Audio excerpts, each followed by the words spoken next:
Greetings all, this is Justin, And this is Nick. and here we are, First Order. Yes, indeed. Just a quick recap in case you guys weren't aware, the First Order is now a separate faction from the Empire. In first edition of X-Wing, it was all clumped together because there wasn't really much First Order stuff. So, when we're looking at these new cards, we have to think about that. It's actually interesting to see how the design is sort of carried across. It's almost like FFG have pick and chosen what they liked from the Empire and sort of separated them out, like that goes onto the Empire, that goes into the First Order, that kind of stuff. There's one card in specific which we'll talk about, which was actually taken from that Empire faction and is now only on the First Order. This article is meant to basically detail the characters of the First Order. So these are mainly crew cards, just like the Resistance one we had last week.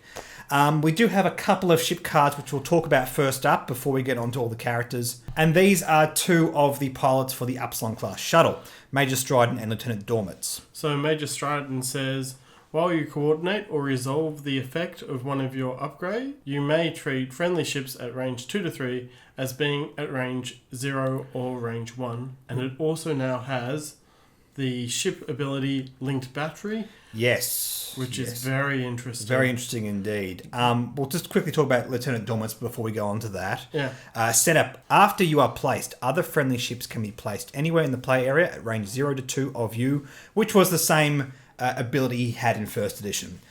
Not much to talk about there. He still has Hyperwave Comm Scanner, which we'll reveal in a second, which does the same thing as always did. You can deploy your ships a bit further forward with tokens. That's interesting. We'll talk a bit more about that in a second when we get to that card. But linked battery. Let's quickly have a chat about this. While you perform a cannon attack, roll 1 additional die. Very simple. I like it. Yeah. Linked battery was in first edition. It was an upgrade card for cannon ships, and it lets you re-roll a dice. It came in with the Alpha class Starwing. Yes. Yeah, which was basically, it had the 3-pronged attack. It was like the super weapon the B-Wing had in the Rebels TV show. This is very interesting because, frankly, I would not want to put an HLC on an Upsilon class shuttle. Usually, but because we have linked battery, it does beg the question. Well, not only that, you could use it on a ion cannon, a tractor beam, a jamming beam. It's all there. The ion cannon certainly is interesting. The problem with the ion cannon is it's already got a 4 red dice primary. And I kind of feel like we don't want to be sort of sidestepping that. We don't want to not be just dumping 4 dice into our opponent's ship. You still would be with the ion cannon, but you can't get all that damage across, which kind of sucks. So the HLC is what I'm interested in because it's relatively cheap now, only 4 points. Yeah. And you might just jank out a 5 dice attack at range 3. Which is huge. It is huge. It's really hard to do. The bullseye firing arc at range 2 to 3 is not an easy thing to pull off. No. But I can't deny that upside. 5 dice is a lot. Yeah, basically, we both agree on this. If you have 10 points to spare, yes, maybe even 8. If your bid is already significant, you have that 4 points. Have a think about it. Have a play around. If you play test it and you think it's terrible, don't do it. Understand. But it does come down to the costings. We don't have a reliable source of costings for the Upsilon class shuttle and the rest of the ships. How it's all going to be balanced out, what the meta looks like. The HLC is something that we're going to have a conversation about, but that's very interesting. It's very interesting. Also, one more thing to do with these, Major Stride now works with Coordinate as well as any upgrade card he has on him, which is fantastic. We'll talk more about that with a later upgrade, which is very relevant with that. But also, we don't know the upgrades that Major Strident can take yet. If he has a talent, that's very significant. He did not have a talent in first edition, and that was a big drawback to Major Strident. Yeah. The only problem with this is there isn't any talents that help out friendly ships in the generic slot anymore. So it's going to mean something we'll have to give. It's either a case of FFG give them a talent slot and maybe they're just more careful with the design on talents moving forward, or they don't give them a talent slot and then they just give away these dope talents that do all kinds of stuff for friendly ships. I don't know. It was a drawback, and now it's got the added drawback of also not having a talent that would be relevant even if there was one. So it's something to think about moving forward, but yeah, just A little side note, a little thing that really annoyed me in first edition. Let's move on to these crew cards. So the first one we have here is Captain Phasma. Indeed, at the end of the engagement phase, each enemy ship at range 0 to 1 that's not stressed gains 1 stress token. It's Mara Jade. It's Mara Jade in the first order. Mara Jade only said range 1 on her original card, but in first edition, range 1 encapsulated range 0. Yeah. So that's absolutely fine. And I'm curious about this. This could be an interesting stress build. Mara Jade primarily in first edition was used on the Decimator, and that was an interesting build. I don't think it saw much meta play towards the end of first edition. No. I remember playing with it for a little bit, but yeah. It's certainly, it was fun. It's a fun effect. It's reasonably powerful, so if you can build around it, that's good. Now, obviously, Phasma can't go on a Decimator. They don't exist on the first order. They're probably not going to. The specific reasoning behind moving this onto the first order, I think, is very curious. I want to have a chat about Kylo Ren's shuttle, because we haven't seen the title for this in second edition yet. I assume there will be a title for Kylo Ren's shuttle, whether it's this or something else. But this offered stress control as well, and it's very convoluted and annoying, and I don't like the design of it. I suspect when FFG originally made this card, they looked at just giving off stress tokens range 1 to 2 at the end of combat or something like that, and then they sort of they tapered it back. Oh, what if you have to choose the ship? Oh, what if it's this, that, and the other? And what we were left with was this very complicated card. It's a bit of a word salad. Bit of a word salad. Yeah. I'm not a fan of it. I'm not a fan of any card that you have to constantly reread during a game. I want to just have a good general sense of what my opponent has, what I have, and just utilize it. Yep. When things become this complicated, you're referring to it over and over again, and you're not strategizing. You're just rechecking over and over again, and that's annoying. Captain Phasma, or the old Mara Jade design, I think is much more applicable, and I think if Kylo Ren's shuttle does have anything to do with stress, it's going to be much more simple. Maybe these two things will work together, or maybe Kylo Ren's shuttle will be just something completely different. It doesn't have to be an arc? No, it's just a bubble around the ship. Yeah. Whether Upsilons want to be doing this, we also have to talk about the fact that all these crew cards can only go on the Upsilon. Yeah, and that's why I think Kylo Ren's shuttle, we need a build around to make this work. We do have another card in this list that we're going to talk about in a second, which is relevant with this, but yeah. Also, just on the subject of Mara Jade, Mara Jade is not going to come back on the Empire with that ability, because Mara Jade's a Force user. Yeah. She might have a Force thing for stress if she ever comes back. Also, she's very, very uncanon now. Yeah, very much in the EU. Yeah, which is not necessarily a sign that she'll never come back. But I get the impression that FFG don't want to put old EU characters in crew slots. Yeah. Just some pilots like Kyle Katarn, Jan Orrs are still, but they're just pilots now. Or they do it and they just do it in the Decimator pack. I don't know. We'll see what happens. But Mara Jade is destined to change now if she ever does come back into the game. Speaking of things that work with Captain Phasma, let's move on to this next card. Yeah. Petty Officer Tennyson. During the activation or engagement phase, after an enemy ship in your forward firing arc at range 0 to 1 gains a red or orange token, if you are not stressed, you may gain 1 stress token. That was one hell of a sentence.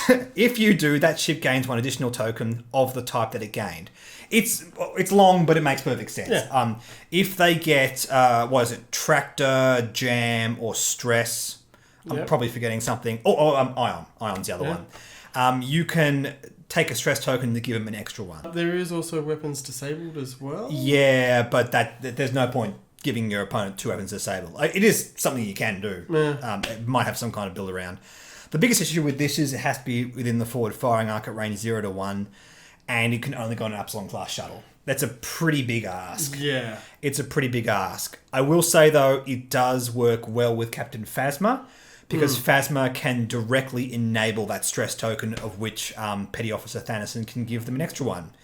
Which is pretty good. Yeah, to be honest, that's the only real application I can see for this card right now. Definitely. When I first saw it, it occurred to me if there's an ace-ish brawler platform, that wants to sort of brawl with your opponent and lock stress tokens down, that kind of stuff, maybe. But there isn't anything like that on the First Order. But if we're only looking at the Upsilon class shuttle, here's my dilemma.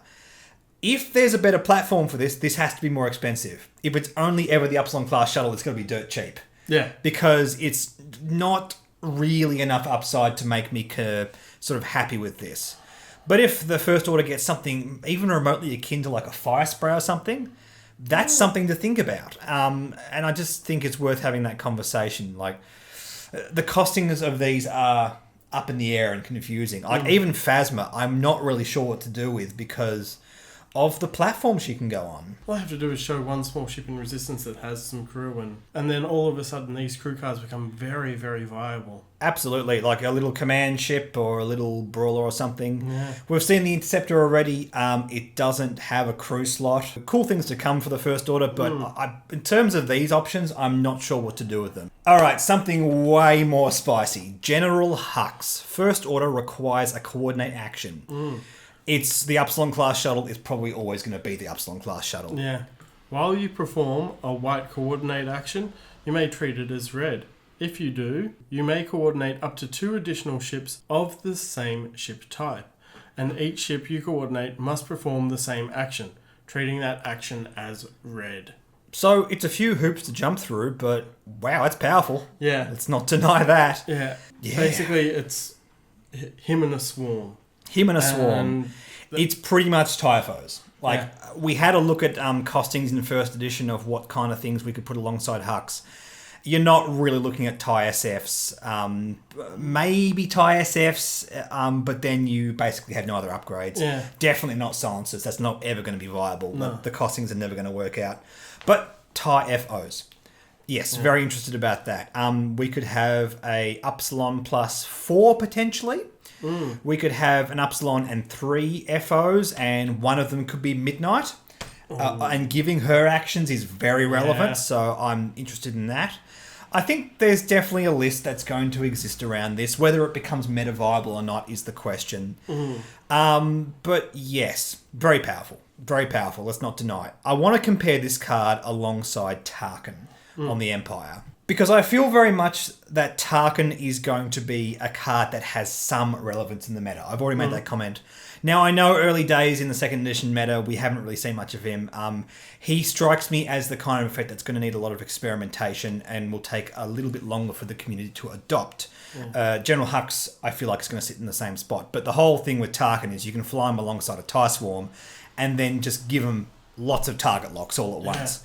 On your lowly TIE fighters. Which don't actually have a target lock. No, they don't. Huge. General HUX has the advantage of flying alongside FOs which already have target locks, so that's not an issue. And they could basically focus target lock pretty consistently if you get the engine going. It's a case of getting that formation right, learning how to fly it, and just rocking it, basically. And I'm very curious about that because the way he functions is very similar to Tarkin. And if you manufacture it right, he could actually do it every single turn as opposed to every other turn like Tarkin. Well, also with General HUX, if you put him on Major Stridon, yes, all of a sudden having that coordinate with a bit more reach. Absolutely. And that's going to work out points-wise and see how it all balances out, but definitely something worth having conversation about. Also, we have to think about the initiative of the ship he is on. Yeah. Because if he is at a low initiative, what you are able to do is give ships a red action and then they can take a blue action and clear the stress. Meaning that they'll take 2 actions with no stress on them. That's true. Conversely, if he's on a high initiative ship, this happens last and the ships take 2 actions but do get a stress token. Which is not ideal, I suppose. You just look at the upside of putting him on a low initiative ship. I don't think you want to use him on Kylo Ren for that reason. Yeah. Assuming Kylo Ren will be on the Upsilon class shuttle, I have no reason to believe he won't be. Yeah, that's something to think about. Stridon is initiative 4, and that's the only slight issue. But if we can get him alongside Midnight and other FO pilots that can take advantage of it, yes. Yeah, it's how do we make that work exactly? How do we abuse him as much as possible? We need costings. We need all the ships revealed. We don't quite have that yet. But definitely something to look forward to. The next time anything First Order gets revealed, I'll come back to this and we'll talk about him again. Let's move on to the next card. Kylo Ren has a recursive force charge action. Yeah. Choose one enemy ship at range 1 to 3. If you do, spend one force to assign. I'll show you the dark side condition to that ship. Simple. Now has a force token, so he's even better than he was. He'll be a bit more expensive, but that's absolutely fine. I will say there is one slight difference. Range 1 to 3 is not the same as range 1 to 3 from first edition. He can't assign something to a ship he has bumped. Yeah. I've seen a lot of people comment about this saying, oh, is that an error or something? I don't think it's an error. I just think that's part of the design. I don't think... You don't want to be bumping with a ship with Kylo, do you? No, theoretically, you could bump and take an action with coordinate, something like that. Whatever. It doesn't really bother me all that much. I think it's just as relevant as it was, and adding a force token onto it is fantastic. Now, we do have to talk about the difference between Kylo in first and second edition, because the damage cards are different. Yeah. Let's assume, for the sake of experimentation in this video, that I'll show you the dark side reads exactly the same as it used to. In which case, we are left with these 4 damage cards. Blinded Pilot, Panic Pilot, Stunned Pilot, and Wounded Pilot. And we don't have the bomb option anymore. Blinded Pilot now prevents you from modifying your dice on attacks. Doesn't even work against Force users. Yeah, probably Panic Pilot's the best. Panic Pilot, situationally against an ace, for example, locking down like actions on Sunterfell, for example, or an A-Wing could be very relevant. Stun Pilot, if you're planning to block a lot, could be very useful. Wounded Pilot, to lock down actions, again, decent against aces. Blinded Pilot is good if your opponent wants to modify dice against you. I think it's more like a toolbox option now. Yeah. You've really got to think about what you do. It's not just, well, I don't know, blind you. Yeah. Because in first edition, Blinded Pilot was just lose an attack, which is huge. Oh, yeah. Yeah. Wasn't a fan of that. that on rack. So much fun was had by Oh, yeah, you can't even put Kylo on rack anymore. Oh, world's smallest violin. Anyway, yes, I still think this action is potent. And because of this, we might see a points reduction on Kylo. Not just the crew, but the pilot as well. Although, no, the crew won't get reduced because he's got force tokens. But the pilot on hopefully both the Silencer and Upsilon become a bit cheaper as a result because they don't have as many great options to combo with I'll show you the dark side. That makes sense. It's still powerful, though. Yeah. I still think these situationally are going to wreck your opponent in the right scenario and board state and all that kind of stuff. So, yeah, I don't think it's a bad thing. It's just something... It just got to sort of... Keep that in the back of your mind. Got to temper our expectations moving in second edition about how things work. Supreme Leader Snoke. Yeah, taking 2 crew slots. Indeed. Doesn't matter. Doesn't matter. 1 recursive force charge. During the system phase, you may choose any number of ships beyond range 1. If you do, spend that many force charges to flip each of those chosen ships dial face up. Yeah. That's powerful. Super powerful. And really, if you have other crew or ships that have force tokens, you can spend them as well. Exactly right. So if the Upsilon class shuttle still has 3 crew slots, like it did in first edition, you can put the Kylo crew next to him, or if it doesn't, you can still put him on the Kylo pilot, assuming that still exists. Yeah. A lot of asterisks, what ifs, that kind of stuff. But I would assume that because he says that many, it is implying that that will be an option. Yeah. And I really like this effect. I think 2 crew slots for a force charge at the very beginning is already a powerful effect. Yeah. And that's a level of flexibilities that your aces are going to love. Yeah. It's spikier than Palp, but it's the first order, man. Well, that's what it's all about. Yeah. It's super sense. Yeah, super sense. That's a great way of putting it. Sense is interesting because that effect is sort of... We don't have Intel Agent anymore. We have Informant and Sense and now Snoke. Intel Agent was like a great simple way of just any ship in range 1 to 2, you'd do it. Yeah. That effect has been deemed necessarily powerful, and I agree. I loved it in first edition. For one point, that effect was a steal. Being able to do it with multiple ships. Yep. I'm excited. If you run a Snoke Ace list, this alongside, well, who knows? Maybe Kylo at midnight. We don't know the costings. We don't know. This is all speculation right now. Mind you, if you do that, you can't give him 2 force tokens. But whatever. Yeah. It's still good. Like, I still think this is good if you don't give him multiple Force tokens. Maybe there's another ace that can go alongside Midnight on the TIE SF. Oh, Midnight Quick Draw. Yeah. Oh, yeah. Okay. I'm really excited to play around with this. Yeah, First Order Simulator fun. It depends what he costs, what fits, all that kind of stuff. Yeah, and Midnight's Initiative 6 now. It is, isn't it? Yeah. I gotta say, out of everything in this video, things are generally less exciting than the Resistance video we had last week. But I gotta say, there's a few things which make me go, okay, show me more, because I want to see what works with these things. Yeah. With this one, I'm definitely very much leaning in with you need to know the points cost. I need to know the points cost. I need to know what he combos with, what gives him Force tokens, what aces can fly alongside him. Yeah. But that is perfect. That is exactly what a reveal article should do. Well done, FFG. Good choice. Let's keep moving on. We have one more card to have a look at. The Hyperspace tracking data. It only goes on large ships as well, so Upsilon class shuttles. Yep. Before placing forces, you may choose a number between 0 and 6. Not 7 anymore. Okay. Treat your initiative as the chosen value during setup.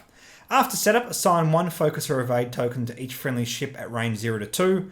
So you put it alongside Dormits, who can make the TIE fighters deploy further down the field. Yeah. Actually, just speaking of that, I want to show off this picture that was used in the article. It's more a point of, oh, this looks good.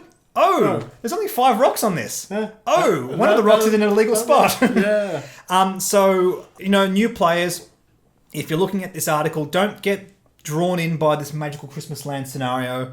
It's not always going to be that straightforward. TIE fighters are not always going to get the perfect shot. Maybe you have a box formation that they fly in. But even so, there's no guarantee that they're going to get in range in the first round, and those tokens are just going to go away anyway. Yeah. It never really worked all that well in first edition. Didn't see all that much meta play. I love the idea of the design of this. It needs a way to work. It just needs a better way to work. Or very cheap. That's right. I at least like the fact that you get to choose when you deploy your ship. I'm sad that it doesn't have 7. The old Hyperwave comm scanner could deploy at PS12, which meant absolutely after everything. This can't do that. But it only had 3 choices of 0, 6 or 12. 0, 6 or 12, that's right. This is any initiative at all. So you can go in between 2 aces if that's relevant for whatever reason. Yeah. And that's cool. Oh, I dig that. I dig that for sure. Okay, one more thing I want to talk about. This was an image that was actually leaked after Gen Con because there were images of the conversion kits. And on the back of the conversion kits, we get these. And we had a few things revealed, as well as Rey on the Falcon, which we actually spoke about in last week's video. We have Kylo Ren on the TIE Silencer. I haven't spoken about this on the channel yet. Let's do it now. Sounds good. Initiative 5. Yep. After you defend, you may spend 1 force to assign I'll show you the dark side to the attacker. 2 recursive force charges. Auto thrusters. Same as the Interceptor. After you do an action, you can do a red barrel roll or boost. So, yes, it's got the quasi-push the limits built into it. Initiative 5, that's probably a reaction to that. Yeah. It's probably a good thing. Yeah. 2 force. 2 force recursive. Oh. It's meant to match with Rey. That's the entire design here. And I love that. I think it's a great idea. And, I don't have much to say about this. I like the fact that he is a lower initiative that might warrant a slightly cheaper cost. Yeah. I want to see what ace builds we can put him into. I know he's a force user, so that's going to make him more expensive, but we'll see. Much hype for this card indeed. Yeah. Apart from that, all the stats are the same. Looks fantastic. Looks really good. Not enough info to make too many comments right now, but I just wanted to bring it up in this video. And because the ability is the same, again, I'm willing to bet I'll show you the dark side has not changed for that reason. Should be good. First Order looks very exciting, Justin. Oh, I can't wait to play them. Yeah, I got to say, when I first saw this article, I thought, no, this is kind of janky. But then I sort of reread HUX and Snoke. I'm like, okay, no, there's something dumb is going to happen here. Yeah. Well, not only that, even Phasma and... Yes, I reserve judgment. I want to wait and see what happens with that. I'm not particularly excited about those effects, but... we will see. I think those two together could make an interesting ship. You've got to push the design along. Yeah. Well, give it a go, Justin. We'll have a test of it later on the channel. Anyway, in the meantime, guys, thank you so much for watching. Thank you so much to all of our patrons. You guys do a lot to support the channel. Like and subscribe. Like us on Facebook. Follow us on Twitter and Reddit. And consider supporting the Patreon. We'll catch you later. Bye.